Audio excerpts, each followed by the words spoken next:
High friend, welcome to Seema cooking. আজ আমি তৈরি করব আমার এই বেঁচে যাওয়া ভাতগুলো দিয়ে রাইস বল। এখানে আমি নিয়েছি ভাতটাকে আমি চটকে নরম একটা দলা করে নেব। এভাবে হাত দিয়ে চটকে নিতে হবে। ভাতটাকে আমি চটকে নিয়েছি এভাবে। এবার ওর মধ্যে দিয়ে দেব সামান্য নুন, দিয়ে দিচ্ছি হলুদ,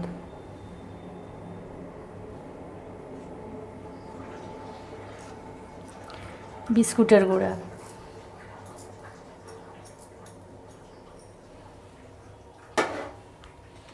ধনেপাতা কুচি, পেঁয়াজ কুচি,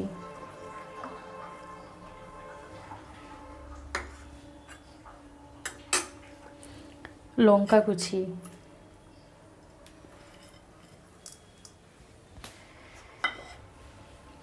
একটা ডিম।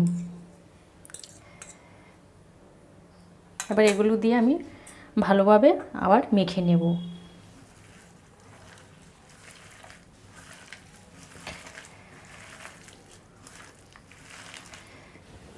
এবার ওর মধ্যে দিয়ে দেবো আমি চালের গুঁড়ো দিয়ে আমি এটাকে ভালোভাবে একটা ডো তৈরি করে নিচ্ছি। আমার এই ভাতের ডোটা তৈরি হয়ে গেছে। এবার এখানে আমি একটু সাদা তেল বসিয়ে নিয়েছি। তেলটা গরম হয়ে গেছে। এখান থেকে আমি একটু গরম তেল তুলে এর মধ্যে দিয়ে দেব, তাহলে পকোড়াগুলো ভালো মুচমুচে হবে।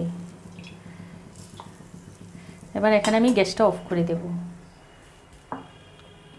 এবার এটাকে সাবধানে মাখতে হবে, কারণ তেলটা প্রচণ্ড গরম। ভালোভাবে আবার মেখে নিতে হবে।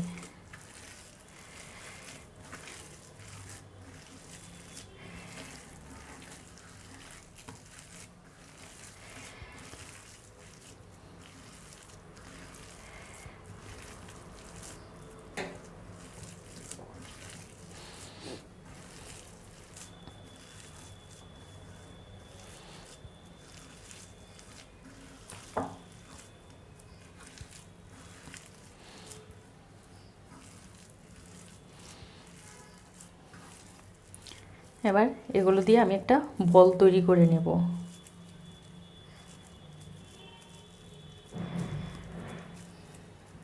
এবার নিয়ে হাতে গোল করে একটা বল তৈরি করে নেব আমি।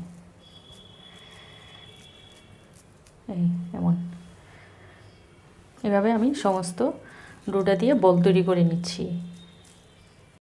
আমার রাইস বলগুলো তৈরি হয়ে গেছে। আমি এমন করে আপনারা আপনাদের পছন্দ অনুযায়ী গড়ে নিতে পারেন।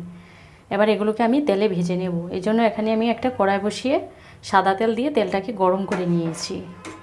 এবার একদম আঁচটা কমিয়ে এই রাইস বলগুলোকে আমি তেলে ছেড়ে দেব।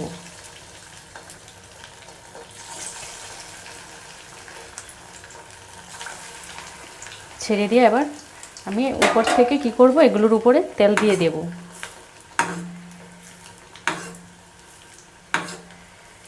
এইভাবে উপর থেকে তেল দিয়ে দেবো এগুলোর উপরে। তাহলে আমি রাইস বলগুলোকে ভেজে নিচ্ছি। পকোড়াগুলো আমার ভাজা হয়ে গেছে। আমি এমন ব্রাউন করে ভেজে নিয়েছি।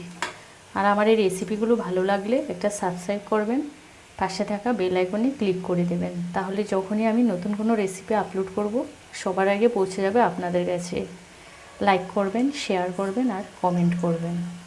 আমার এগুলো ভাজা হয়ে গেছে। এবার এগুলোকে আমি তুলে নেব। বন্ধুরা, তৈরি আমার রাইস বল। দেখলেন তো, ভাত দিয়েও কত সুন্দর একটা বিকেলে স্ন্যাক্স তৈরি করে নেওয়া যায়। আর এটা চা কফির সাথে খেতে খুবই ভালো লাগবে। আমার এই রেসিপিগুলো ভালো লাগলে একটা সাবস্ক্রাইব করবেন আর পাশে থাকা বেল আইকনে ক্লিক করে দেবেন। লাইক করবেন, কমেন্ট করবেন আর শেয়ার করবেন। ভালো থাকুন, সুস্থ থাকুন। ধন্যবাদ।